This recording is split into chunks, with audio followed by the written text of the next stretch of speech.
Hello everyone, welcome to true IAS in PCS. तो दोस्तों, नितिन सिंघानिया की जो फिफ्थ एडिशन की जो बुक है इंडियन आर्ट एंड कल्चर, इसको हम लोग कॉम्प्रिहेंसिव तरीके से कवर करते हैं और टारगेट ये बनाते हैं कि हम लोग इसको जनवरी और फरवरी महीने के अंदर रोज़ थोड़ा थोड़ा सा टाइम देकर सबसे पहले जो प्रोमिनेंट चैप्टर्स हैं वो कंप्लीट कर लेते हैं और फरवरी एंड तक हमारी पूरी बुक ये कंप्लीट हो जानी चाहिए। क्योंकि प्रिम्स के लिहाज से इससे क्वेश्चन चाहे भले ही एक दो आए या फिर ना भी आए, लेकिन अगर प्रीलिम्स में नहीं आता है, हर साल ये ट्रेंड देखा गया है, तो मेंस में फिर आर्ट एंड कल्चर का एक बहुत ही डेप्थ लेवल का क्वेश्चन पूछा जाता है। अगर मेंस में कोई क्वेश्चन नहीं बन रहा है तो फिर वो आपको प्रीलिम्स में क्वेश्चन जो है दिया जा सकता है। मेरी एनालिसिस ये कहती है कि साल 2014 में एक जो डिसाइडिंग पेपर था वो था आर्ट एंड कल्चर, जिसके लगभग आपको 25 से 27 क्वेश्चन मिले थे। अब तब से लेकर जो पूरा का पूरा जो एक डिकेड है, एक डिकेड में बेसिकली हुआ क्या है कि आपको हर सब्जेक्ट डोमिनेट करता हुआ हर साल एक पेपर के अंदर दिखता है। फॉर एग्जांपल 2016 के अंदर सब्जेक्ट डोमिनेट नहीं कर रहा था, करंट अफेयर डोमिनेट कर रहे थे। 72 क्वेश्चंस करंट अफेयर के थे। ठीक है, तो अब हर साल पेपर की एक थीम होती है। पेपर आई नो अब ना डोमिनेटेड थीम पर नहीं आते हैं, मतलब सब्जेक्ट डोमिनेटेड पर नहीं आते हैं। अब वो एमेलगमेशन पर आते हैं, मिक्सचर पर आते हैं। ठीक है, एंड 2024 का जो साल है ना, वो हर किसी के लिए एक महासंग्राम है। चाहे फिर वो मोदी जी हो, उनके लिए इलेक्शंस, चाहे वो यूपीएससी हो, दोनों चीज़ें इतनी भयंकर लेवल पर घमासान युद्ध की फॉर्म में चलेंगी जो आज से पहले कभी देखी नहीं गई होंगी। लेकिन if you are well verse with the static subject ना, इलेक्शंस और यूपीएससी में एक सिमिलरिटी ही होती है। वहाँ पर आप अगर लोगों का दिल जीतना जानते हो और सेम स्ट्रैटेजी से वर्क करते हो जिससे आप पहले जीते थे, तो वो आपके लिए वहाँ पर काम करती है। यूपीएससी में आपका सिंपल सा गेम होता है। अगर आप स्टैटिक के ऊपर आपकी कमांड है, भले ही खुदा ना खास्ता कोई स्टेज आपसे मिस हो गई हो, किसी साल आप इंटरव्यू तक पहुंचे, आपका फाइनल सिलेक्शन नहीं हुआ, लेकिन आपकी स्टैटिक नॉलेज आपके साथ रहेगी। अकबर आपके दादाजी के लिए भी अकबर था, आपके लिए भी अकबर है, और आप जब दादी या दादा बन जाओगे तब भी वो आपके लिए अकबर ही रहेगा, उनके लिए भी अकबर ही रहेगा, मतलब वो। ठीक है, तो आर्ट एंड कल्चर का सीन ऐसा है कि आप इसकी चीज़ों को ना सिर्फ आर्ट एंड कल्चर या फिर एंशियंट मिडिवल हिस्ट्री के परस्पेक्टिव से मत पढ़ना। इसमें बहुत सारी चीज़ें जो है आप इधर उधर पोर्ट्रे कर सकते हो। अब जैसे एक बहुत जर्नल क्वेश्चन, सबसे पहले शुरुआत हम इस बुक की इसी क्वेश्चन के साथ करते हैं। यहाँ पर एक एक क्वेश्चन देखो। अब ये लगेगा आपको कि आर्ट एंड कल्चर का क्वेश्चन है, लेकिन आप ज़रा देख लो पहले इसको। 2020 18 18 या 20 का सवाल था, लेट मी चेक। 18, ये रहा, 18 का ही है। Safeguarding the Indian art heritage is the need of the moment. मैंने जब आपको ये अभी पीडीएफ भेजी, मैंने इसलिए मार्क करके लिखा है, ये देखो। सेक्शन 1 जो है हमारा वो है विजुअल आर्ट्स। आई थिंक यहाँ पर भी होगा हमारी पीडीएफ में कहीं। यस, सेक्शन 1 जो है हमारा विजुअल आर्ट, लेकिन ये आर्ट की एक फॉर्म है। क्वेश्चन क्या पूछ रहा है? Safeguarding the Indian art heritage is the need of the movement, discuss. अब आप पूरी नितिन सिंघानिया अगर जानते हो तो आप इधर उधर चैप्टर से तितर बितर करके कुछ ऐसी चीज़ें ला पाओगे जिससे आप 150 वर्ड्स लिख सको इसके बारे में। सिमिलरली ये हम वैसे पूनम दलाल दहिया से भी कर चुके, लेकिन मैंने आपको बताया था वहाँ पर हिस्टोरिकल पर्सपेक्टिव से, रूलर्स के पर्सपेक्टिव से चैप्टर रहते हैं। यस, कल्चर का एलिमेंट था, लेकिन अगर आप इसको आर्ट एंड कल्चर की इस बुक के साथ कंबाइन कर दो तो आपका काम फिर 100% है। फिर अगर क्वेश्चन आपसे नहीं हो रहा है ना, तो आप उसको छोड़ देना। 25% पार्ट एड्रेस हो रहा है तो उतना लिखाना, 50% एड्रेस हो रहा है तो उतना लिखाना, और स्माइल के साथ जितना छोड़ना उतना छोड़ देना। क्योंकि अगर आपको नहीं पता ना, तो वो यूपीएससी का पेपर उस क्वेश्चन को बनाने वाले को बाप को भी नहीं पता। फिर तो वो जानबूझ के समझो कि बहुत बड़ा ट्रैप है। हर चीज़ संसार की इंसान जान सके ऐसा ज़रूरी नहीं होता है। ये सिर्फ बात यूपीएससी में नहीं, आप जिस फील्ड में धुरंधर भी हो ना, गोल्ड मेडलिस्ट भी हो, तो ऐसा कोई ज़रूरी नहीं है। ठीक है, अगर ऐसा होता तो चंद्रयान 2 फेल नहीं हुआ होता, सभी साइंटिस्टों का दिमाग लग रहा था, जो कि एक से एक गोल्ड मेडलिस्ट है। ठीक है, rock cut architecture represents one of the most important sources of our knowledge of early Indian art and history. Keyword सीखना। रॉक कट आर्किटेक्चर का बेसिस लेते हुए आपको ये बताना है it represents one of the most important sources, यानी कि और भी सोर्सेज हैं इंपॉर्टेंट सोर्सेज, लेकिन this is one of the most important sources of our knowledge of early Indian art and history, यानी कि यहां पर आपको फोकस सिर्फ एंशियंट टाइम पर करना है। ओके ये क्वेश्चन इजी है, ऐसा कोई भी क्वेश्चन इनमें से नहीं है, शायद से कोई रह गया हो जो मैंने आपको पूनम लाल दहिया जब मैं एंशियंट मेडिवल करवा रहा था तो मैं टाइम टू टाइम आपको दिखाते ना आया हूँ, मैंने आपको दिखाया है। ठीक है, अब जैसे ये वाला क्वेश्चन था अशोका के चैप्टर में, इस क्वेश्चन को कर मतलब इस क्वेश्चन को या बुद्धिज्म जैनिज्म भी अगर आप उठा लेते ना तो ये थोड़ा सा आपके लिए टिपिकल है ये वाला क्वेश्चन करना। Discuss the significance of lion and bull figures in Indian mythology art and architecture. अब बात आप सारी कर लोगे पूनम लाल दहिया की बुक से एनसीईआरटी वगैरह को मिलाकर, लेकिन जहां पर बात इसकी आर्ट एंड आर्किटेक्चर की आएगी ना तो बुक तो यार देखो स्पेसिफिकली आपकी यही काम आने वाली है फिर तो। ठीक है, तो ये चीज़ इंपॉर्टेंट है, ध्यान रखना यार इन सब चीज़ों का। ओके, टाइम टू टाइम मैं आपको बताता रहूँगा। अब चलो बिना टाइम वेस्ट कर हम लोग स्टार्ट करते हैं। सबसे पहले हम लोग करने वाले हैं विजुअल आर्ट्स। क्या आप मुझे बता सकते हो कि विजुअल आर्ट क्या होता है? इन्होंने सेक्शन क्यों बना रखा है नितिन सिंघानिया में? डायरेक्टली देखो, चैप्टर 1 का नाम है इंडियन आर्किटेक्चर, लेकिन चैप्टर 1 में बड़े सारे सेक्शन 1 में बड़े सारे चैप्टर्स हैं। जैसे लक्ष्मीकांत में होता है ना, पार्ट 1 में 11 चैप्टर दे रखे हैं, बेसिक स्ट्रक्चर होता है कॉन्स्टिट्यूशन तक। 7th एडिशन में 12 चैप्टर्स हैं, उसमें पार्ट 2 में 4 चैप्टर हैं। पार्ट जो ऐसे अलग अलग करके जो उन्होंने बना रखा है, ऐसे इसने सेक्शन बना रखा है, एक से एक सेक्शन के अंदर बड़े सारे चैप्टर्स हैं। तो इसने सेक्शन 1 का नाम लिख रखा है विजुअल आर्ट। तो क्या मतलब है विजुअल आर्ट का? हाँ, यस, जिसको बेसिकली जो आर्ट दिखता है, एक तो विजुअल आर्ट है। और इसमें ना दो चीज, मतलब एक चीज इंपॉर्टेंट है, एक चीज इंपॉर्टेंट ये है कि देखो, अगर आप आज के जमाने को छोड़ दो, मैं आज के जमाने की बात क्यों कर रहा हूं, आज का जमाना है ऑनलाइन जमाना, डिजिटल जमाना। ये जो विजुअल आर्ट है, क्या मैं इसको ये कह सकता हूं मेजोरिटी ऑफ द केसेस के अंदर, मेजोरिटी ऑफ द केसेस के अंदर या फिर ऑलमोस्ट ऑल द केसेस के अंदर ये एक टेंजिबल आर्ट फॉर्म है, आप इसको टच कर सकते हो। क्योंकि जिसने इसको बनाया है उसने अपने हाथ या पांव तो चलाए ही चलाए, चाहे फिर वो कैनवास पे चलाया हो, पत्थर दीवार ईंटों पर चलाया हो, चूने मिट्टी सीमेंट पर चलाया हो, या फिर उसने एक ऑनलाइन स्क्रीन पर चलाया हो अपना हाथ।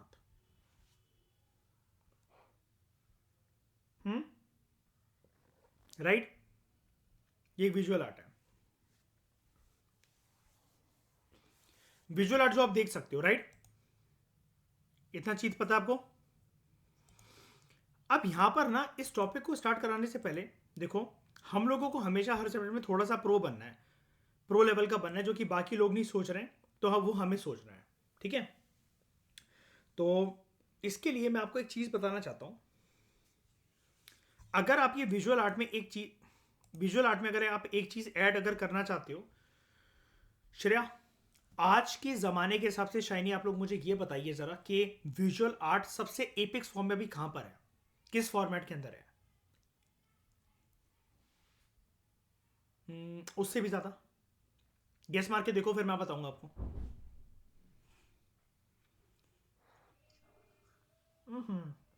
टेम्पल तो श्रेया पुराने है ना, जब आप टेम्पल ही वर्ड यूज करो तो वो नए कैसे हो सकते हैं?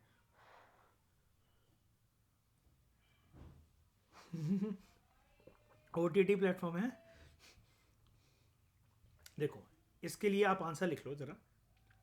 इसका आंसर है एनएफटी। क्या है इसका आंसर? एनएफटी। क्या फुल फॉर्म होती है एनएफटी की? Non fungible token. आपको कि सर ये आर्ट एंड कल्चर में ये बकवास, इससे ज़्यादा बकवास बात हो नहीं सकती थी आज के दिन में। अभी बताता हूँ ये बात कितनी बकवास और कितने काम की आपके। याद है मैंने आपको एक चीज़ बताई थी अभी कुछ महीनों पहले जब हम इकोनॉमिक्स कर रहे थे, श्रेया, कुछ बंदरों की और ऐसी कार्टून वाली जो इमेजेस है वो करोड़ों करोड़ों अरबों डॉलर्स की बिक रही हैं।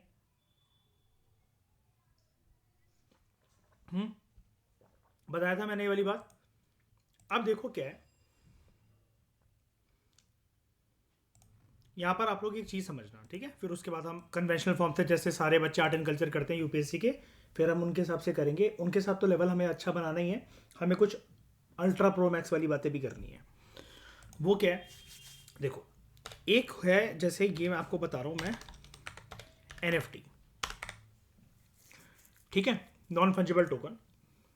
ये कुछ इमेजेस होती हैं, लाइक बंदर की, इन सब चेहरों की, चीज़ों की, ठीक है। तो ये जो आर्ट है, क्या ये विजुअल आर्ट है? पहले आप मुझे ये बताओ, आप जो इसको स्क्रीन के सामने देख पा रहे हो, क्या ये विजुअल आर्ट है ना?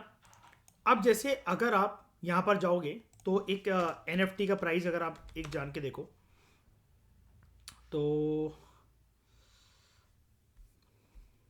किसी भी NFT को आप पकड़ लो, कुछ NFT जो है आपको 1.5 रुपए की मिल रही है, और इसका जो मार्केट कैप है NFT का आज के समय में, वो देख रहे हो कितना है?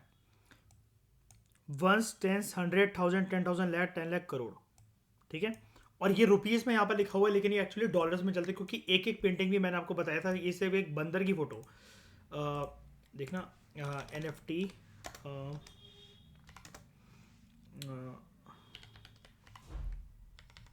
पोर्ट्रेट इन $1 million, ये देखो, Sultan Gustav Al Ghazali, an Indonesian student, took a photo of himself every day for 5 years. He sold his selfie as NFT as a joke, and his collection has reached a trade volume of more than 1 million. अब ऐसे अगर आप इसकी news को track करोगे ना, तो ये देखो, most expensive 15 NFTs ever sold, ठीक है। अब ये ऑनलाइन होता है, ये जो इमेजेस होती है ना, ये ऑनलाइन होती हैं। ये देखो, एक ये है, सिर्फ ऐसी एक इमेज बनी हुई है, बीपली सोल्ड एन NFT फॉर $69 million, एक NFT, देख रहे हो? यहां पर देखो, how two Indians made history in the world of art by spending $70 million on digital work by Beeple. अब NFT जो है एवरेज $150 की है। खैर वो तो देखो, NFT एक्सपेंसिव क्यों है?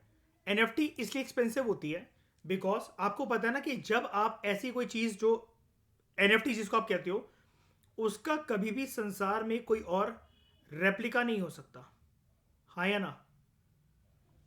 वो एक चीज है जो कि सोलो है, it is not universal. Shreya aware हो इस चीज से आप? शनी, वो चीज यूनिवर्सल नहीं है, एक ही होती है वो संसार में, सिर्फ एक। जैसे मतलब मान लो शाइनी, आप एक बहुत बड़े सेलिब्रिटी बन गए, मेरे पास ये एक 2 रुपए का एक नोट है, और यहां पर इसको शाइनी डे ने यहां पर ऐसे साइन करके रखा हुआ है, इधर करके। अब ये मैं किसी को बेचने जाऊंगा, और आपके अगर लोग दीवाने हैं ना, मैं इसकी, ये रुपए में है, 2 रुपए में, मैं इसकी मनचाही बोली लगवाकर इसको $2 बिलियन का भी बेच सकता हूं, राइट? ये हो गया NFT। अब NFT के लिए क्रिप्टोग्राफी भी वर्क करती है। लाइक एक कॉइन है जो NFT के बेसिस पर आया था, ये है एप कॉइन। ये जो बंदर जो बना रहता है ना, ये है app coin, and this is a very good crypto, जिसकी लॉन्ग टर्म इन्वेस्टमेंट पोटेंशियल काफ़ी ज़्यादा है। तो जैसे जहां मैं क्रिप्टोज बाय करता हूं इंटरनेशनल मार्केट के अंदर, तो अगर मैं इधर देखूं और मैं यहाँ पर सर्च करूं कि क्या यहाँ पर कोई एप कॉइन अवेलेबल है, देखते हैं। एप APE एप, हाँ एप कॉइन अवेलेबल है, ये रहा एप कॉइन, ठीक है। और अगर मैं इसको देखूं, ये एक टाइम इतना ऊपर था, आज ये इतना नीचे चल रहा है। कितने का है? सिर्फ $1.6 का है ये। तो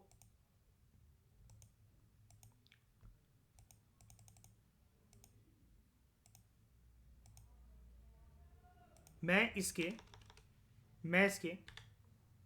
60 जो टोकन्स हैं वो खरीद रहा हूं, 60 जो टोकन्स हैं वो मैं खरीद रहा हूं उसके।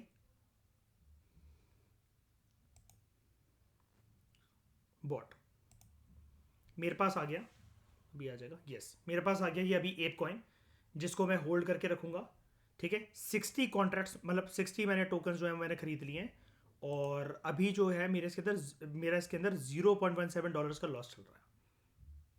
इसके अंदर भी ट्रेडिंग होती है, इसके अंदर भी ट्रेडिंग होती है। अब मैं इसको होल्ड कितने टाइम तक रख सकता हूँ? अनिश्चित काल तक। जब तक मैं जिंदा हूँ या मेरे बाद ये अकाउंट जिंदा है तब तक ये होल्ड करके रख सकता है। तो मैंने बड़ी सारी, जैसे डिजिटल प्रॉपर्टी मैंने आपको बताई थी, माना मैंने ये खरीद के रखा हो, ये लंबे समय के लिए मेरे कॉइन्स हैं। ये गेम बनाता है सैंडबॉक्स। खैर वो छोड़ो, एप कॉइन मुझे आपको दिखाना था, मैंने आपको दिखा दिया। ठीक है, मैंने इसको थोड़ा सा बाय भी कर लिया। तो ऐसे करके ये जो है, मैंने अभी क्या करा, एक तरीके से मैंने क्या विजुअल आर्ट बाय करी, मैंने ये एप कॉइन बाय कर लिया यहाँ पर जाकर, ये रहा आपके सामने। और मैंने आपको बताया था ना, इसको हम लोग लिंक करते हैं विद यूएसडीटी। एक हमें स्टेबल कॉइन चाहिए होता है, इकोनॉमिक्स का लेक्चर याद है, एक स्टेबिलिटी चाहिए होती है यूएस डॉलर के साथ। यस, अब मेरे पास 60 कॉइन्स हो चुके हैं एप कॉइन। और ये अगर आप यहां पर जाके देखोगे,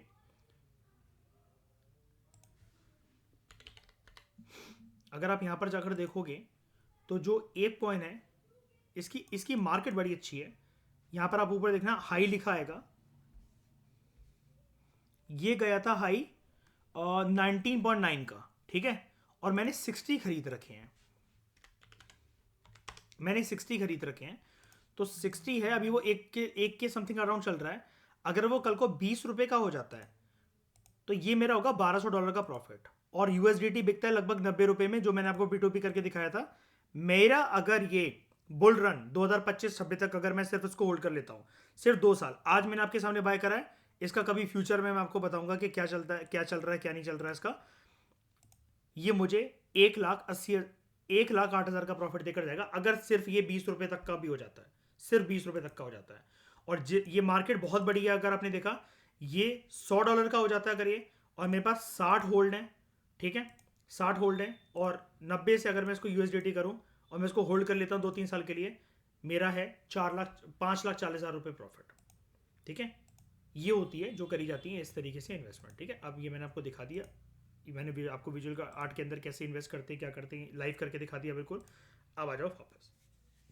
विजुअल आर्ट का एक सबसे बड़ा नमूना जो आज के समय में है, जिसको लोग ये नहीं जानते कि बाय कैसे करा जाए, बाय करना भी चाहिए कि नहीं करना चाहिए, क्या ऐसे कुछ होगा। आर्ट की दीवानगी कभी नहीं मिटने वाली। जिस तरीके से बंदूकों की दीवानगी, ड्रग्स की दीवानगी, सिगरेट की दीवानगी, ओटीटी प्लेटफॉर्म की दीवानगी, सिनेमा की दीवानगी, दीवार पे चित्र टांगने की दीवानगी नहीं मिटती, ऐसी एक नई दीवानगी स्टार्ट हुई है एनएफटी की फॉर्म में। और ये सारी दीवानगी आप हमेशा यही चाहते हो कि आपके पास इकलौती हो, वो किसी और के पास ना जाए। और एनएफटी से बढ़िया चीज हो नहीं सकती कभी कोई, क्योंकि एनएफटी एक सोलो चीज होती है। ये ज्ञान पसंद आया, थोड़ा बहुत लेटेस्ट ज्ञान।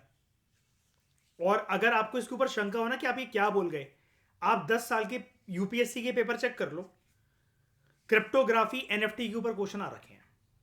प्रोमिनेंटली उन्होंने वर्ड यूज नहीं करा एनएफटी, लेकिन मैंने आपको देखो अक्सर बताया इकोनॉमिक्स के लेक्चर में, cryptography, blockchain, crypto currency and using terms like bitcoin, ये यूपीएससी की खासियत है। तो कल को अगर वे ये क्वेश्चन पूछेगा ना विजुअल आर्ट का एनएफटी का, आपको हर एक बंदा यही बोलने वाला है कि ये इकोनॉमिक्स या साइंस एंड टेक का क्वेश्चन है या फिर करंट अफेयर में कहीं होगा, और उससे बोलना जहर खा के मर जा। ये Nitin Singhani art and culture से कनेक्टेड है। ठीक है, आपको एनालिसिस पावर बहुत स्ट्रांग चाहिए होती है, जो कि दूसरों के पास ना हो। ठीक है, और इसके लिए आपकी सर्च अच्छी होनी चाहिए, लेकिन आप वो खुद से मत करने बैठ जाना, उसके लिए मैं हूं। तो ठीक है, चैप्टर 1 इंडियन आर्किटेक्चर। ये स्ट्रक्चर क्या था, ये आज पहली बार इतना क्लोज होकर हमारे सामने है श्रेया। ये आज तक हम इसे दूर से देखते हुए आए हैं, शाइनी, राइट, अपनी बुक्स में, अपने गूगल इमेजेस पे। ये क्या है, ये देखा दिखाया फिगर,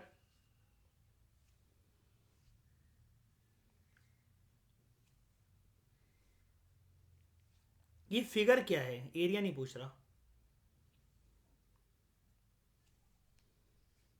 बुद्धिस्ट स्तूप है, क्या है शाइनी, है सिटाडेल। ये सिटाडेल है, अप्रेस प्लेटफॉर्म, जहां पर अनुमान क्या है हमारा कि यहां पर अनुमान हमारा क्या है कि यहां पर कौन रहता होगा, हड़प्पन सिविलाइजेशन के रूलर्स या फिर किंग्स, एडमिनिस्ट्रेटर्स या फिर रूलर्स, गुडाशमा या किंग्स, जो भी होंगे। ठीक है, अगर ये सिटाडेल है तो इसके अगेंस्ट में क्या होता है, उसका नाम क्या होता है, लुआ टाउन। और वहां पर क्या अनुमान है कि वहां पर कौन रहता होगा, common people, normal citizens, common people. और यहां पर रह रहे रूलर्स। नाम क्या है इस जगह का? सिटाडेल।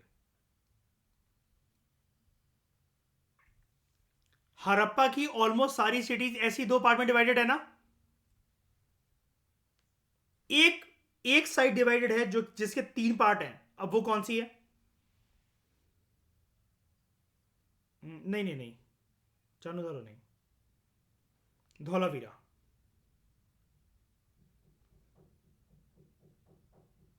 धौलावीरा के तीन पार्ट्स हैं। देखो, हमें हमें ना कभी भी किसी बुक के अंदर नेमिंग नहीं दी जाती है। ये चीज नोटिस करी होगी शायनी आश्रम आप लोगों ने। हमें ठकुरा नेमिंग नहीं दी जाती है तीसरे तीनों पार्ट्स की। लेकिन ये बोला जाता है कि जैसे हर एक जगह पर ऐसा होता है ना श्रेया, कि एक अपरेज प्लेटफॉर्म होता है, शायद एक लोअर टाउन होता है। तो वहां पर आश्रमा क्या होता है कि उसको जगह पर कुणाल एक वो वाली बात चलती है कि लोअर मतलब लोअर टाउन है लेकिन वो दो तरीके के हैं, सिटाडेल दो तरीके के हैं। तो प्राचीन सिटीज जो है ना वो तीन तरीकों से डिवाइड कर दी जाती है। लेकिन ऐसा सिर्फ एक ही जगह पर है, एक ही साइड पर, वो है Dholavira. And where is Dholavira? Gujarat. यहां पर एक यूनिक चीज क्या मिली थी श्रेया?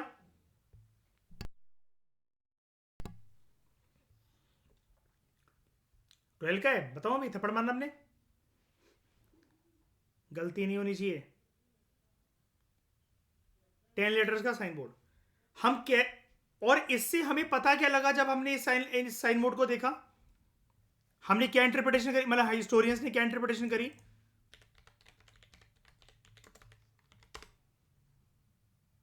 ये देखो, ये ऐसे गड़ा हुआ है लकड़ी में। इसको निकाला गया क्या अभी तक? नहीं निकाला जाएगा तो क्या हो जाएगा? अरे वाह ऑब्वियसली बात है। ठीक है, नहीं यार ठीक है, good try, you are correct. आपको मिलता है बॉर्नविटा हैम्पर। ठीक है, ये साइन, ये है लेटर्स। ठीक है, ये जो लेटर्स हैं, मैं मजाक कर रहा था, मैं सही बोल रहा हूँ बिल्कुल। ठीक है, वो मैं ऐसे ही मजाक कर रहा था। ये हैं 10 लेटर, उनको अभी तक निकाला नहीं गया ओरिजिनली, जैसे ये गड़े हुए यहाँ पर ये जो मिलते हैं। अब ये जो लेटर्स है इससे हमने क्या इंटरप्रिटेशन क्या लगाई, बताओ क्या इंटरप्रिटेशन लगाई हमने इससे?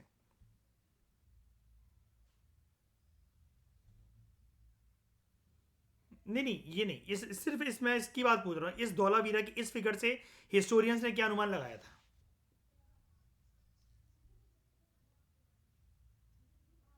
नहीं, सिर्फ लेटर को लेकर मैं कह रहा हूँ। आप सारी बातें सही बोल रहे हो, आप लोग सारी बातें सही बोल रहे हो, लेकिन मैं ये पूछ रहा हूँ, मेरी बात ध्यान से समझो, मैं क्या पूछ रहा हूँ। जो लेटर्स है ना, ये जो 10 लेटर्स हैं, 10 लेटर से इतना एग्री करते हो? धौलावीरा गुजरात में मिले, इतना एग्री करते हो?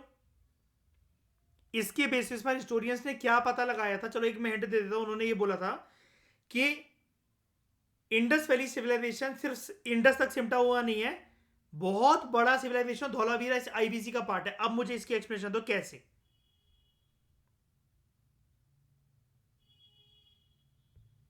बताओ कैसे? क्योंकि ये सिमिलर लेटर्स कहां पर और मिले हैं? दूसरे, नहीं नहीं, दूसरे, अरे दूसरे सिविलाइजेशन में, दूसरी साइड्स पर, लाइक हड़प्पा। अब हड़प्पा दूर है कि नहीं है? नॉर्थ वेस्टर्न फ्रंटियर पर है शाइनी। लेकिन प्राची धौलावीरा कहां पर है? गुजरात में। तो इससे फाइनल इंटरप्रिटेशन, फाइनल कंक्लूजन हमने क्या निकाली श्रेया? कि धौलावीरा भले ही इतनी दूर है, लेकिन ये साइन बोर्ड और ये सिमिलर लेटर्स मिलने की वजह से it is part of greater version known as IVC, Indus valley civilization. याद आया? वो सारी बातें आप लोगों की ठीक है Isha, you are very good कि आपने ये वाला पॉइंट रेज करा कि ये जो है या तो एंट्रेंस होगा, रूलर का हाउस होगा, या दुकान का कोई साइन बोर्ड होगा, है ना? इनमें से करेक्ट बात क्या है आशमा? इनमें से करेक्ट बात क्या है? इन दो, ये रूलर के घर का बोर्ड है, ये साइन बोर्ड है, ये दुकान है, क्या है ये, किसका बोर्ड है? ये एंट्रेंस गेट है। सही बात क्या है इनमें से? बावली हो गई है, तू बता सकती है कि मैं बता सकता हूँ? कोई हिस्टोरियन बता सकता है? कोई नहीं बता सकता इसको। These are just interpretation. इतनी काबिल हो तो बताना आशा, मैं कौन से तुम्हारे बॉयफ्रेंड का नाम लिखा हुआ है? बता, है ना? वेरी चालाक। ठीक है, चैप्टर 1 इंडियन आर्किटेक्चर। तो इतनी बातें समझ में आई आपको? श्रेया, आज के बाद अगर आप लोगों से कोई पूछेगा शाइनी तो आप क्या कहोगे? Latest form of visual art कौन सा दुनिया में, संसार में जो चल रहा है? NFT. Latest form of currency कौन सी है जो अभी चल रही है? Crypto currency. क्या हम लोग एनएफटी को क्रिप्टोग्राफी फॉर्मेट में खरीद सकते हैं क्या? अभी तो करके बताया भाई, 1,500 रुपये लगाया तुम्हारे सामने, $30 यार। ठीक है, बिल्कुल। तो इंडियन आर्किटेक्चर, आशिमा वो तेरे पैसे लगे हुए उसके अंदर। तो इंडियन आर्किटेक्चर इंट्रोडक्शन। जो वर्ड आर्किटेक्चर है,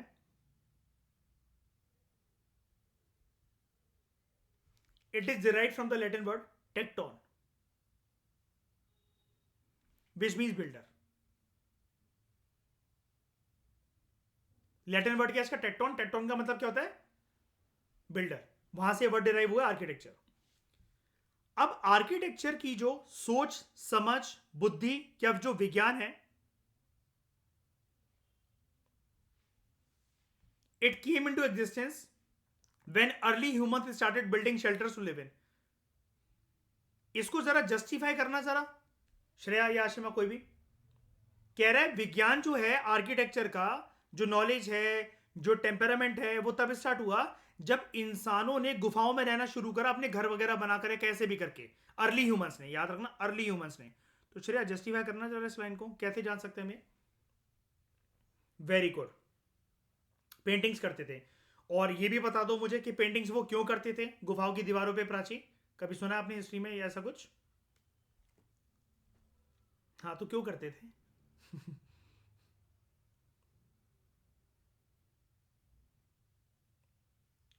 फ्री, फ्री टाइम है तो उसके लिए कर लिया। और हाँ, जो विजय फॉलोअर्स वगैरह उनको डायरेक्शन देने के लिए। और ये बता, क्या कह रहे हो? मेमोरीज अपनी बनाने के लिए, बिल्कुल सही है, बिल्कुल सही बात है। हंटिंग सीन वगैरह को डिपेक्ट कर सकें, और अपनी बेसिकली क्या है श्रेया, आइडेंटिटी को छोड़ सके वहां पर, है ना? ठीक है। और एक और बात है ना, जैसे लेजर टाइम आपने कहा, तो आशमा वो लेजर टाइम कभी कभार कंपल्शन की वजह से भी आ जाता था। हंटिंग पर गए हुए हैं, पता नहीं सुबह के निकले हुए हैं, शाम तक कब लौटेंगे कब नहीं लौटेंगे। 4 गए हैं तो पता चला एक को शेर ना खा गया हो, है ना? उस टाइम तक जब ये कोई पीछे रह जाते थे तो अपना टाइम काटने के लिए कुछ तो करेंगे ना। अब क्या करें आशमा, स्नैपचैट नहीं था ना उनके पास उस जमाने में, है ना? वरना क्या भेजते वो, हाथ की फोटो, क्या कहते हैं उसको? स्ट्रीक्स। तो sculpture on the other hand is derive from proto Indo European, PIE. अच्छा, स्कल्पचर क्या होता है? इसको हिंदी में क्या कहते हैं पहले ये बताओ? मूर्ति या एक कलाकारी जिसमें आप अपने हाथों का उपयोग करके अपनी मानसिकता को इस प्रकार से इंप्लीमेंट करते हो किसी चीज पर कि आप उसका नक्शा बदल देते हो। मेरी बात समझ में आ रही है? आपने एक मिट्टी ली, आपने क्ले ली, अब आप चाहो तो उसको नॉर्मल पार्ट से उठाकर हथेली पर ले आओ, एक उसका गूदा टाइप बना लो, गोल गोल गोल गोल गोल गोल करते रहो, वो बॉल बन गई। अब अगर आप उसमें एक पेन के निप से 2 अगर छेद करो कि बॉल है, पेन के निप से 2 छेद करो, फिर एक तीरी लो और ऐसे करके बना दो। आपने इसका नक्शा चेंज कर दिया मिट्टी का कि नहीं कर दिया? क्ले का बताओ, हो गया? स्कल्पचर इसी को कहते हैं। टेक्निकल वर्ड्स अभी मैं समझाता हूं इसके। स्कल्पचर ऑन द, देखो 2 चीजें हैं, एक है आर्किटेक्चर, एक है स्कल्पचर।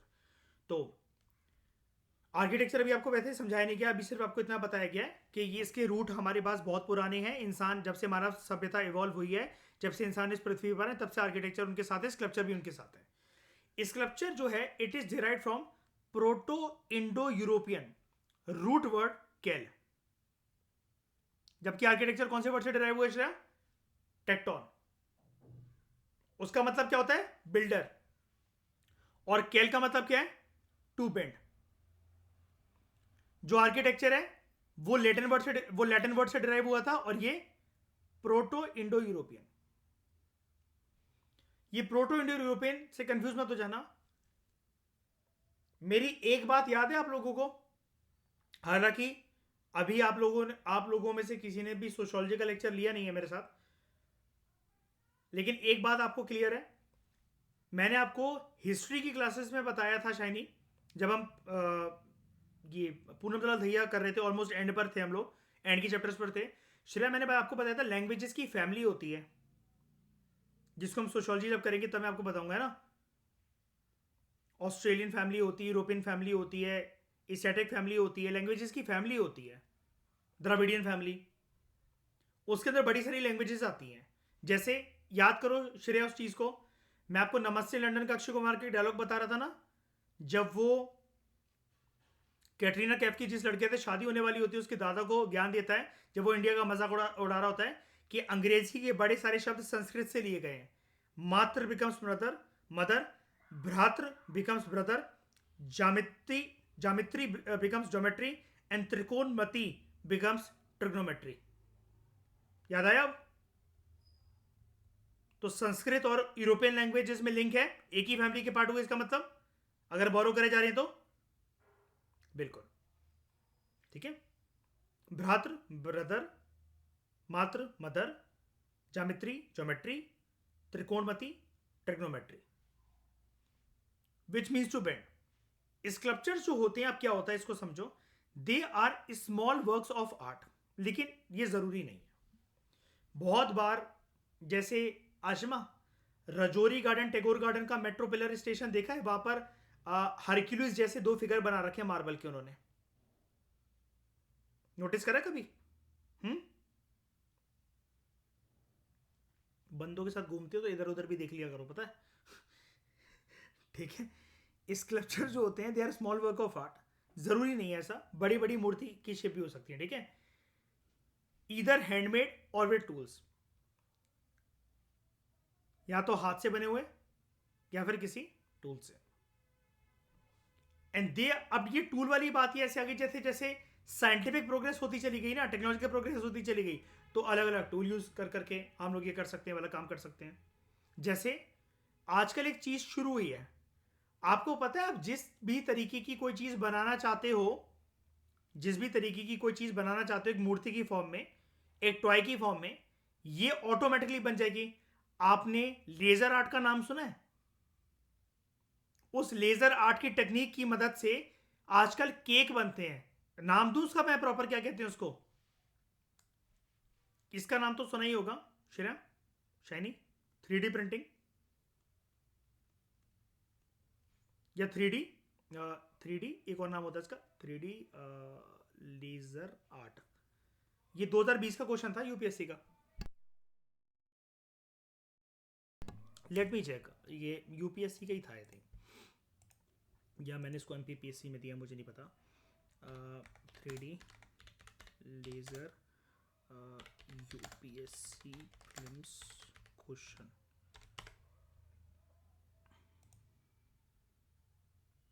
पंजाब सिविल सर्विस,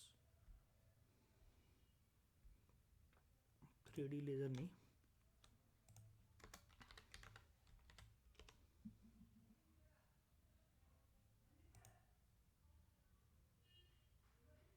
ऐसा एक क्वेश्चन तो था।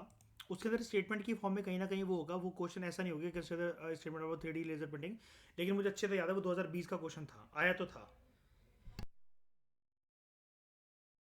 मैं आपको देखकर बताऊंगा, वो क्वेश्चन में स्टेटमेंट की फॉर्म में होगा, क्योंकि उसमें एक ऑप्शन था कि मतलब वो साइंटिफिक क्वेश्चन था, साइंस एंड टेक्नोलॉजी का क्वेश्चन था, तो उसमें वो था कि ये इसकी एप्लीकेशन कहाँ कहाँ हो सकती है। तो ऑल ऑफ दी अबव उसका आंसर था। तो वो दे भी रहा था it can be, may be करके। तो ऐसा था कि वो पोटेंशियल को दर्शा रहा था कि क्या ये यूज हो सकता है ऐसे फ्यूचर में। तो जी हाँ, बिल्कुल हो सकता है। ठीक है, अब ये भी एक स्ट्रक्चर बनाकर रख देता है। बताओ, रख देता है कि नहीं रख देता है? तो इसको कहते हैं with tools and latest technologies and are more related to aesthetics than engineering and measurements. अब एस्थेटिक मतलब क्या? शो पीस के तौर पर, आंखों को लुभाने वाला, अट्रैक्टिव चीज, something which is concern about beauty and the beauty which you can admire. Not necessarily कि उसके अंदर आप इंजीनियरिंग या मेजरमेंट जानते हो। ठीक है, तो वो होता है स्कल्पचर। गणेश चतुर्थी के टाइम पर, वैसे तो बनाने को तो कहीं भी बना सकते हैं, लेकिन गणेश चतुर्थी के टाइम पर महाराष्ट्र में हर एक परिवार में अगर छोटा छोटा जो विसर्जन होता है, तो आशमा छोटे छोटे बच्चे तक भी घर पे ये क्ले या सूखी मिट्टी, गीली मिट्टी लाकर बनाते हैं गणेश जी की मूर्ति के। नहीं बनाते हैं? सुखाने के बाद उसको कलरिंग करते हैं, शेप देते हैं। ऐसे शिव जी भी बनाते हैं। 60 सेकंड्स के आपने बड़े सारे ऐसे क्राफ्ट वाली वीडियोस देखी होंगी, इंस्टाग्राम पे रील्स देखी होंगी। अब इसके लिए कोई आपको आईआईटी की जरूरत है, डिग्री की? पेंटिंग का कोर्स करोगे तभी पेंटिंग आ सकती है क्या? बताओ। किसी भी चीज में अगर आपको अपने हाथों का यूज करके, इमेजिनेशन का यूज करके किसी चीज को आकार देना, शेप देना है, इसके लिए यू नीड अ कॉलेज और डिग्री क्या? आपको कोई इंस्टीट्यूशन चाहिए क्या इसके लिए प्रॉपर तरीके से?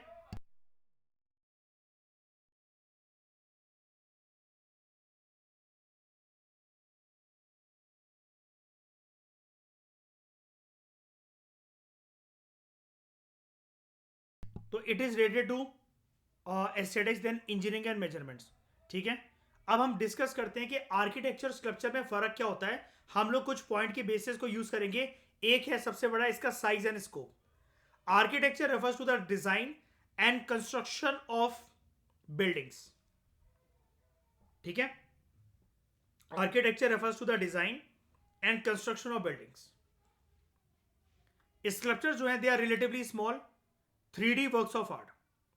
अब जब बात 3D की हो रही है, तो आज के समय में कोई फर्क पड़ता है क्या उस 3D आर्ट को बनाने के लिए हम हाथों का इस्तेमाल करें या फिर टेक्नोलॉजी लाइक लेजर प्रिंटिंग या किसी भी प्रकार का टूल? नहीं ना। मटेरियल क्या क्या यूज होते हैं? It uses a mixture of various types of material such as stone, wood, glass, metal and sand. यहां पर a single piece of sculpture is usually made up of single type of material. बाद में आप उसके ऊपर से कुछ ना कुछ चीजें लगा सकते हो। जैसे सिर्फ ईंटों के माध्यम से क्या श्रेया आप एक बिल्डिंग खड़ी कर सकते हो? लाइक अ बिल्डिंग जिसमें अभी आप बैठे हो। मल्टीपल चीजें चाहिए ना उसके लिए। इवन रोड बिछाने के लिए सिर्फ एसफाल्ट से काम चल जाएगा? Only asphalt? नहीं ना, मिक्सचर चाहिए ना हमें उसके लिए। लेकिन स्कल्पचर क्या हम आशमा एक सिंगल पीस ऑफ क्ले से बना सकते हैं? ठकुराइन सिर्फ पार की मिट्टी को लाकर हम उससे बना सकते हैं? बिल्कुल। It involves study of engineering and engineering mathematics. It requires detailed and accurate measurements. जबकि स्कल्पचर में it involves creativity and imagination and may not depend as heavily on accurate measurements. और स्कल्पचर में ये जो बात कर रहे हैं ना, क्रिएटिविटी और इमेजिनेशन के ऊपर डिपेंडेंट होते हैं। इस प्रकार की इंटेलिजेंस को हम लोग क्या कहते हैं? एनीवन? इस प्रकार की इंटेलिजेंस को हम लोग क्या कहते हैं?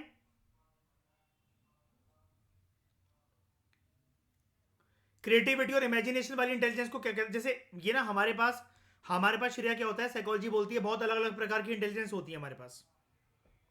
ठीक है, म्यूजिकल इंटेलिजेंस, कॉग्निटिव इंटेलिजेंस, बहुत सारी इंटेलिजेंस होती है हमारे पास। अगर आप कोई चीज बना सको, कभी कोई क्राफ्ट बनाया श्रेया आपने स्कूल के टाइम पर, कॉलेज के टाइम पर, कोई मॉडल? तो आप उस टाइम पर अपनी कौन सी इंटेलिजेंस को यूज कर रहे थे? बताओ शैनी, प्राची, आशिमा भी हमने कुछ बोला था, क्या बोल रहे थे आप? कॉग्निटिव नहीं, इसको हम लोग कहते हैं, वो तो विजुअल मेमोरी होता है, इसको हम लोग कहते हैं स्पेशियल इंटेलिजेंस। बहुत जरूरी है इंटेलिजेंस में स्पेशियल इंटेलिजेंस होना, बिकॉज यहां पर आपको अपनी कॉग्निटिव पावर को और विजुअलाइजेशन को, आपने बोला कॉग्निटिव आशिमा एक्सेप्टेड, श्रेया आपने बोला विजुअलाइजेशन पावर एक्सेप्टेड, लेकिन दोनों को किसी ना किसी प्रकार की नकाशी में उतारना भी तो इंपॉर्टेंट है। सिर्फ बुद्धि चलाने से और विजुअलाइज करने से क्या होगा? मैं ऐसा बना लूंगी, मैं ऐसा बना लूंगा, मेरे को ये बनाना है, मेरे को ये करना है, सिर्फ सोचने से क्या होगा? आपके हाथ उस प्रकार से चलने भी तो चाहिए। The art of someone which we are admiring, which we are praising because of its beauty, हमारा भी मन है कि काश हम भी ऐसा कुछ बनाते, लेकिन आशिमा वही वो पर्सन है जो कि आपको सामने बैठाकर पेंसिल से आपका पूरा चित्र एक छोटे से पेपर पर उतार देगा, लेकिन वही पेंसिल अगर आपके हाथ में दी जाए तो उसको भूत बनाकर, मंजुलिका बनाकर प्रेजेंट कर दोगे आप पेपर पर, राइट?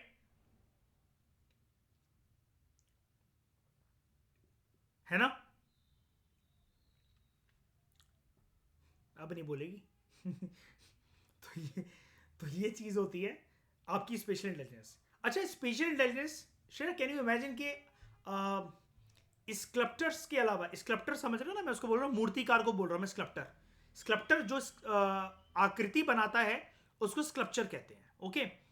इसके अलावा ये किन लोगों में होती है स्पेशल इंटेलिजेंस? ठकुराइन, प्राची, कुणाल, किस में हो सकती है? और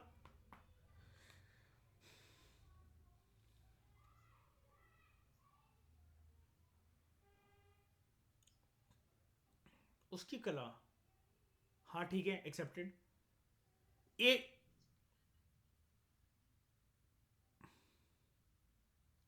साइंटिस्ट, मैथमेटिशियन जरूरी हो सकते हैं, लेकिन जरूरी नहीं कि उसका मतलब वो आइडिया यार उतर ही जाएगा उसके ऊपर। रियल वर्ल्ड में आज के समय में जिन लोगों के पास इंटेलिजेंस होती है, Ashima the community is Prachi, doctors, उनको पता होता है पेट को, छाती को, किसी भी चीज में कितना कट लगाना है या क्या करना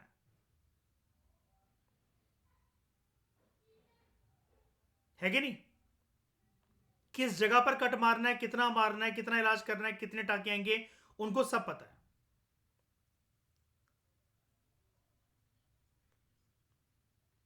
दैट इज प्रैक्टिस मतलब?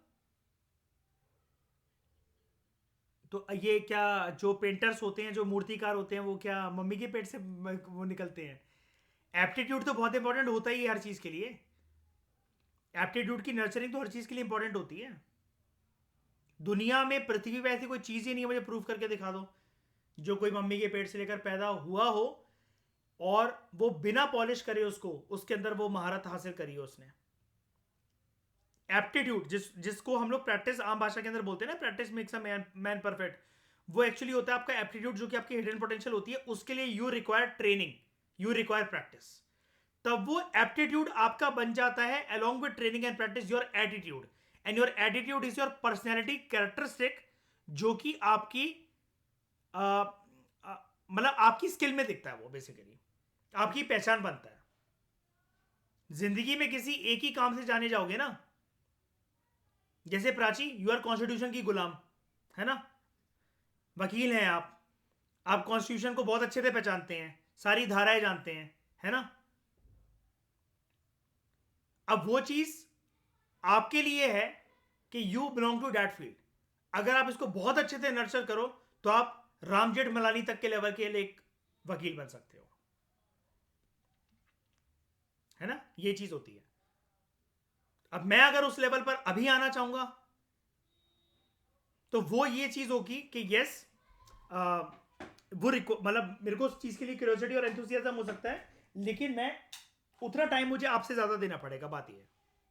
और फिर बहुत सारी चीजों को छोड़कर स्कल्पचर में पर्सन इज फ्री यहां पर वही तो बात है ना, देखो किसी भी प्रकार की degree, engineering skills, mathematics, measurement requirement, detail, accuracy, इसकी जरूरत नहीं है। Person is free.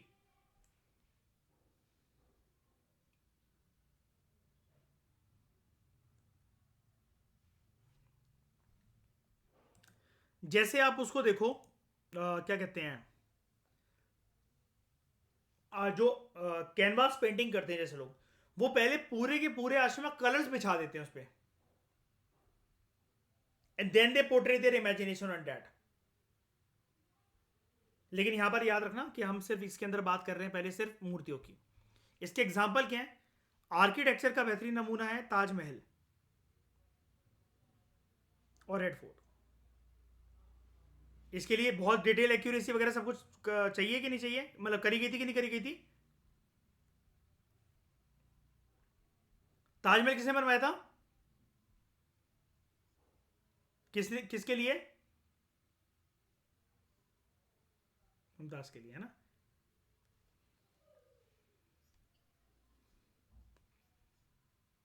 Artificial intelligence, बिल्कुल। कितनी हद तक आप उसको कहां यूज कर रहे हो, कितना एक्सप्लोर कर रहे हो, और हाँ, अब बस उसकी प्रैक्टिकल देखो, स्पेशल इंटेलिजेंस में आप जो चीज सोच रहे हो ना, the space you are creating, वो चीज प्रैक्टिकल होना चाहिए। हाँ, एक यार सबसे इंपॉर्टेंट पर्सन तो मैं बताना ही भूल गया बातों में, पायलट्स के पास होता है। श्रेया, नीचे एक रोड बन रखी होती है, आसमान में कौन सी रोड होती है, कौन सा हाईवे जाता है ऊपर, 56 या 54? नहीं ना? अगर वहां पर रास्ता ना भी पता हो ना आशिमा, डेली प्लेन उड़ाने वाले को ना ये मतलब प्रॉपर लोकेशन ना पता हो, डेली प्लेन उड़ाने वाले को ना एक अनुमान रहता है कितनी ऊंचाई पर उड़ाना है, कैसे उड़ाना है, कहां तक उड़ाना है, टर्बुलेंस के टाइम पर क्या करना है और क्या नहीं करना है।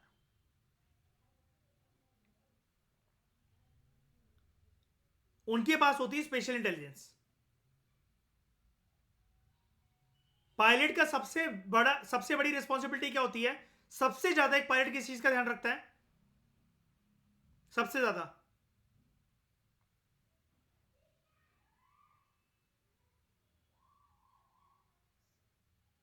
ये भगवान, अच्छा मुझे लगा खुद कूद जाएगा। बाय बाय दोस्तों, आपको खुद संभाल लेना अपना अपना काम। वो इस चीज का ध्यान रखता है कि कैसे भी करके प्लेन के इंजन से कोई भी बर्ड ना टकरा जाए, पूरा प्लेन ब्लास्ट हो सकता है उस केस में। इसलिए उसको सबसे ज्यादा जरूरी होता है वो मजे लेकर शो ऑफ करने के लिए नीचे से ना उड़ाए प्लेनों को, वो ऊपर उड़ाए। प्लेन बादलों के ऊपर क्यों उड़ता है?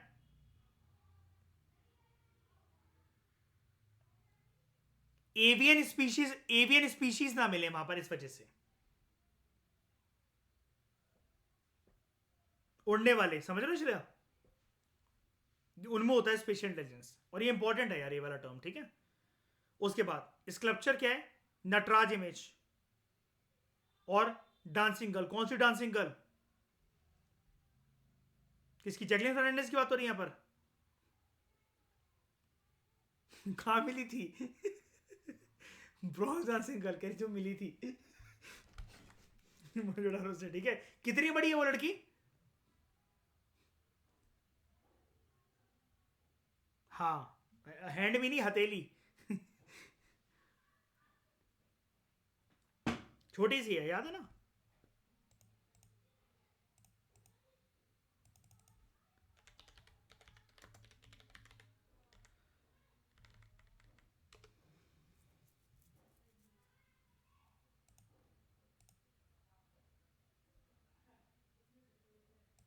ये ये वो, ओके। डिफरेंस समझ में आया आर्किटेक्चर स्कल्पचर में?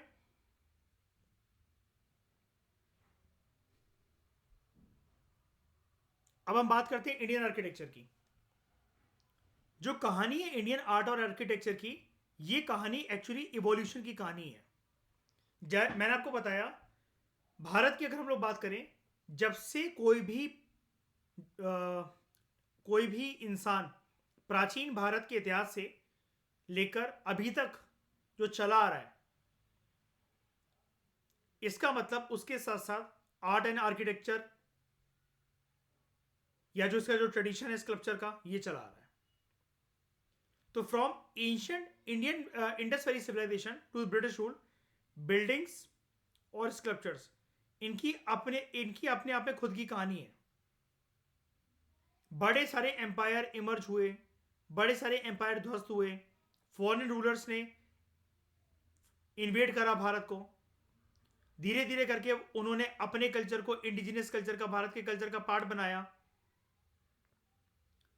और अलग अलग कल्चर्स की अमेलगेमेशन हमारे देश के अंदर हुआ, अलग अलग कल्चरल स्टाइल्स यहां पर आई। जैसे मैंने आपको बताया था, मुस्लिम रूलर्स जो इंडिया में इन्वेड करते हैं, अगर ये नहीं आते और इतने टाइम तक जैसे दिल्ली सल्तनत या मुगल एम्पायर नहीं टिके रहता, तो ये जो वर्ड हम लोग यूज करते हैं, जो खाने पीने में एक बड़ा फेमस वर्ड है हर चीज में, आशमा, क्या, तंदूरी, ये नहीं होता फिर, या जाली वर्क, ये नहीं होता। ठीक है, they are all reflected in the evolution of Indian architecture sculpture. अब आर्किटेक्चरल फीचर्स जो हैं, हम इनको पहचानते हैं इंडिया के पर्सपेक्टिव से। अलग अलग फेजेस जो हमारे देश के डेवलपमेंट के रहे हैं, सिर्फ इस जमाने में नहीं, प्राचीन भारत के इतिहास से लेकर मध्यकालीन भारत के इतिहास तक, और वहां से लेकर आधुनिक भारत के इतिहास तक, from ancient time to medieval times, and from medieval times to modern times, and modern times to contemporary times. उसके अंदर हमें अगर ये देखना है कि मानव सभ्यता की सोच कितनी विकसित हुई थी with respect to their science, with respect to their creativity, with respect to their spatial intelligence, वो हमें अलग अलग आर्किटेक्चर के नमूने देखने को मिल जाएंगे।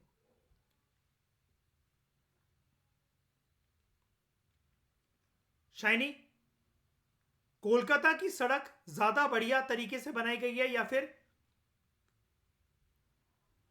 धौलावीरा की बनाई गई थी?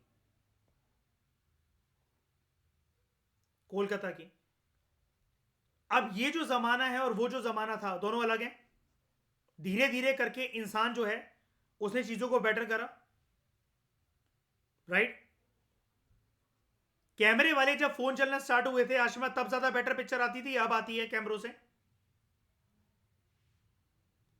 ये क्या चीज शो करता है कि इंसान धीरे धीरे कर कर अपनी सोच को, समझ को, विज्ञान को, तकनीकी को विकसित करता चलता है, जिससे एंड रिजल्ट्स अलग अलग जमाने वक्त के हालातों के अनुसार और बेटर होते चलते हैं।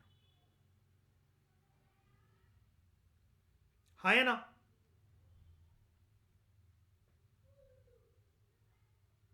ठीक है।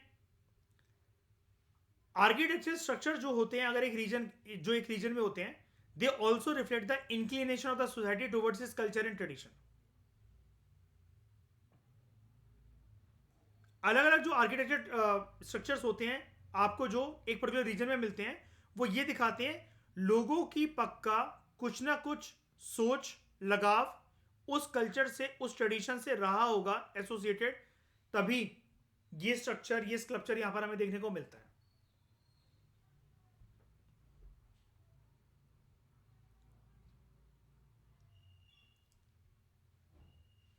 Most of the art and architecture remains in India, they are religious in nature। क्योंकि ज्यादातर हमें आर्किटेक्चर के नमूने, मैं एक टाइमलाइन दे रहा हूं आपको, प्राचीन भारत से लेकर, एंशियंट टाइम से लेकर मॉडर्न टाइम तक, सबसे ज्यादा आपको क्या देखने को मिलता है? सबसे ज्यादा चीजें आर्किटेक्चर में मंदिर, इससे ज्यादा कुछ नहीं है, और ना ही इसको कोई चीज कंपीट कर सकती है फिलहाल। अर्ली टेम्पल्स इंडिया के अंदर जो रहे हैं, वो है यूपी का देवगढ़ टेम्पल, और मध्य प्रदेश का नचना कुठारा टेम्पल। आई होप नाम याद है, आप लोगों ने सुन रखे हैं। इमेजेस दिखा देता हूं।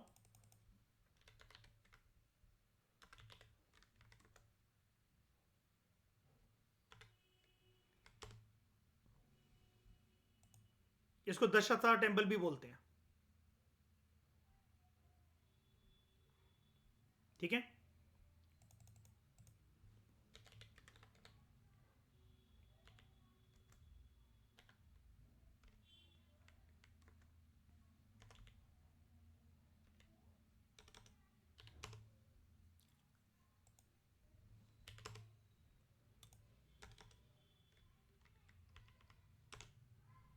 नचना कोठारा टेम्पल, जबलपुर, एमपी।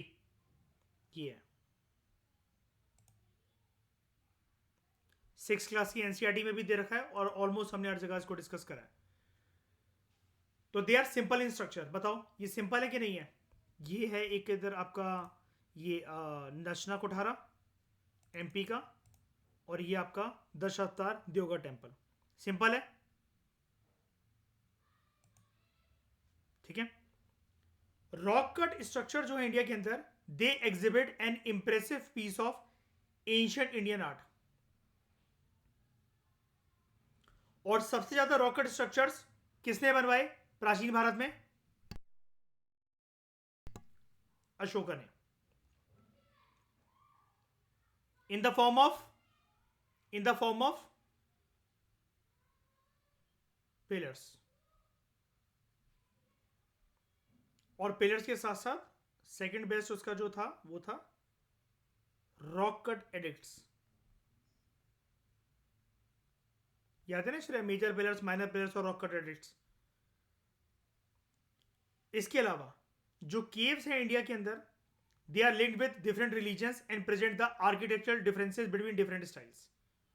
अलग अलग गुफाएं, क्योंकि कुछ जो गुफाएं हैं, सम आर नेचुरल केव्स। याद है बुद्धिस्ट केव्स? याद करो। कुछ आर नेचुरल, और कुछ जैसे जो रूलर्स वगैरह दान वगैरह करते थे फिर वो अच्छे से बनवाते थे, तो कुछ क्या होता है, सम आर आर्टिफिशियल। अब आर्टिफिशियल का मतलब यहां पर ये होता है some are man made caves. Natural के अंदर जैसे ही आपको जगह मिल रही है ना बैठने की, सोने की, वो करके आप उसे कुछ छेड़ नहीं रहे हो। आर्टिफिशियल में क्या है वो चट्टान का टुकड़ा ही, लेकिन आप उसके अंदर स्पेसिंग कुछ इस प्रकार से बनवा रहे हो, उसको चेंज करवा रहे हो कि जगह अलग तरीके से क्रिएट हो गई। Vernacular styles of architecture carried out by local builders, they share many trades and exhibit the respective regional climates, locally available raw materials for construction and so forth. अब वर्नैकुलर क्या होता है? कोई भी चीज देसी। कह रहा है देसी स्टाइल ऑफ जो आर्किटेक्चर, देसी मतलब इन द सेंस, सॉरी, किसी एक रीजन के साथ जुड़ा हुआ, उस जगह का लोकल स्टाइल ऑफ आर्किटेक्चर जो है ये लोकल बिल्डर्स के द्वारा कैरी आउट करा जाता था, और ये वो कैरेक्टरिस्टिक शो करता था जो कि एक जगह के रिस्पेक्टिव रीजनल क्लाइमेट के साथ एसोसिएटेड है। ये वाला पॉइंट मैं आपको बता चुका हूं। आई नो थोड़ा सा इसको समझने में आपको दिक्कत आ सकती है, लेकिन अगर मैं हिंट दूंगा भी आप जान जाओगे।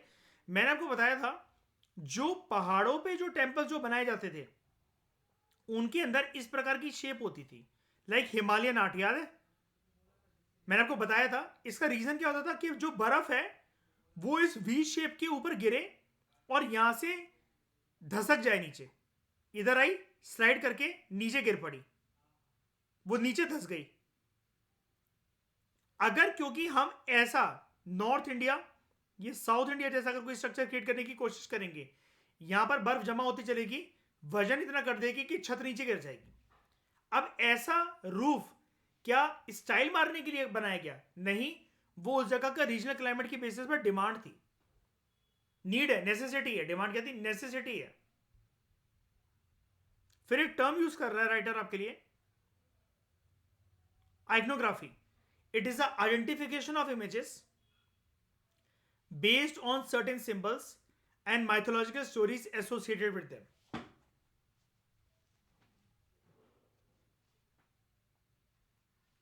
तो iconography is the identification of images based on certain symbols and mythological stories जो उसके साथ एसोसिएटेड होती हैं।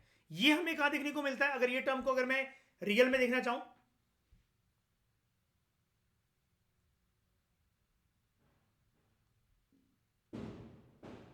सांची स्तूपा के कहां पर? गेटवेज पर बन रखी ना उधर बड़ी सारी स्टोरीज, बड़े सारे एनिमल फिगर्स वगैरह जो कुछ कहना चाह रहे हैं। और बुद्धा की लाइफ के साथ एसोसिएटेड कौन सी कथाएं होती हैं श्रेया, शाइनी? जातक कथाएं। तो आइकनोग्राफी में आप क्या लिखोगे? जातक कथा, जो कि हमें सांची के स्तूपा के गेटवेज पर देखने को मिलती हैं, जो कि बुद्धा की प्रीवियस बर्थ को दिखाती हैं। याद है वो कहानी, क्या कहते हैं आशमा, वो एक शेर के मुंह में हड्डी अटक जाती है, तो एक वुड पैकर जाता है उसके मुंह में, है ना, हड्डी को निकालने, और वो एक भैंसा मारकर खा रहा होता है, तो वो शेयर नहीं करता उसके साथ मील। याद है शेर वाली कहानी? 6 क्लास की तमिलनाडु की बुक से।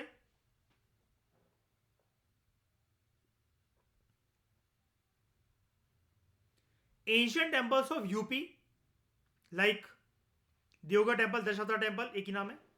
मध्य Pradesh, Nachna Kuthara. Rajasthan, they are made of sandstone, ये सैंडस्टोन है।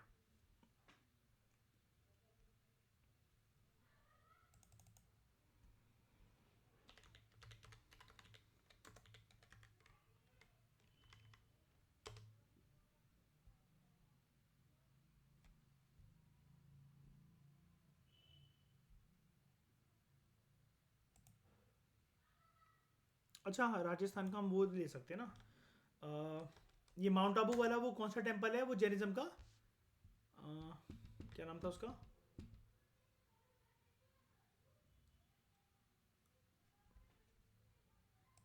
Dilwara Jain temple. Very honest on new year. Dilwara Jain temple. और आप लोगों से ही पूछ रहा हूँ, मैंने कहा मैं गया हुआ था, मैं भूल गया। ये राजस्थान में, माउंट आबू राजस्थान में पड़ता है, इतना सब लोगों को पता है ना आपको।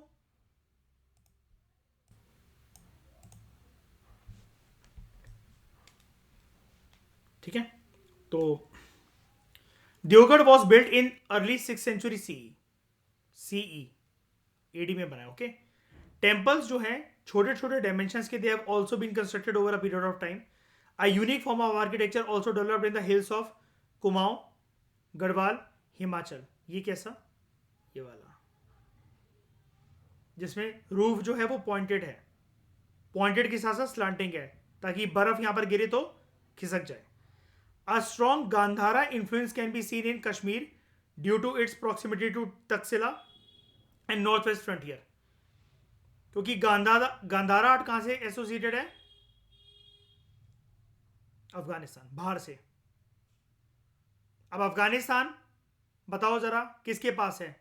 तमिलनाडु के ज्यादा पास पड़ेगा पहले, या फिर नॉर्थ वेस्ट, या फिर कश्मीर के ज्यादा पास है? North west.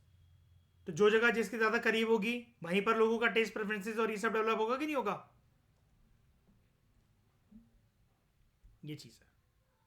तो अगर हम इंडियन आर्किटेक्चर को क्लासिफाई करें तो हमें क्या देखने को मिलेगा? एंशियंट इंडिया के अंदर आपको अलग अलग टाइम पीरियड के हिसाब से अलग अलग आर्ट मिलेंगे। सबसे पहले आपका आता है, एक आता है हड़प्पन आर्ट, फिर मौर्यन आर्ट, फिर पोस्ट मौर्यन आर्ट, फिर गुप्ता आर्ट, फिर साउथ इंडियन आर्ट। मेडिवल के अंदर आर्ट अंडर दिल्ली सल्तनत पीरियड, फिर मुगल आर्ट। मॉडर्न इंडिया के अंदर इंडो गोथिक स्टाइल और न्यू रोमन स्टाइल। ये आपके लिए इंपॉर्टेंट हो सकता है क्योंकि ये आप नहीं जानते हो।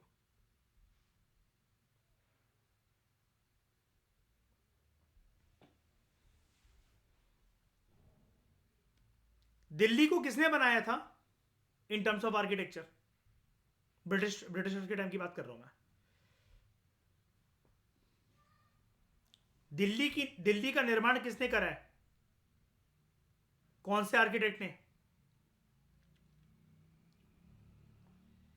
अरे कमॉन यार आशिमा, दिल्ली का दूसरा नाम क्या है? खबरदार जो इंद्रप्रस्थ बोला। पता, जानता हूं तुम लोग को बहुत अच्छे से। ल्यूटेंस दिल्ली नाम नहीं सुना कभी? एडमिन एडमिन ल्यूटेंस ने बनाया था कि नहीं बनाया था, कंस्ट्रक्ट करा था दिल्ली को? उसने पूरा का पूरा नया सिस्टम, यूरोपियन स्टाइल वगैरह यहां पर इंट्रोड्यूस करा था कि नहीं करा था? ठीक है, उसके बेसिस पर आप बहुत सारी चीजें जान सकोगे, क्योंकि 64 योगिनी से इंस्पिरेशन लेते हुए और यूरोपियन स्टाइल को इंग्लैंड करते हुए हमारा पार्लियामेंट बिल्डिंग भी बना। और मॉडर्न इंडिया की ये वाले आर्ट स्टाइल श्रेया नए पार्लियामेंट बिल्डिंग के लिए इंपॉर्टेंट है, जो कि हमारे 2024 में क्वेश्चन बन सकता है।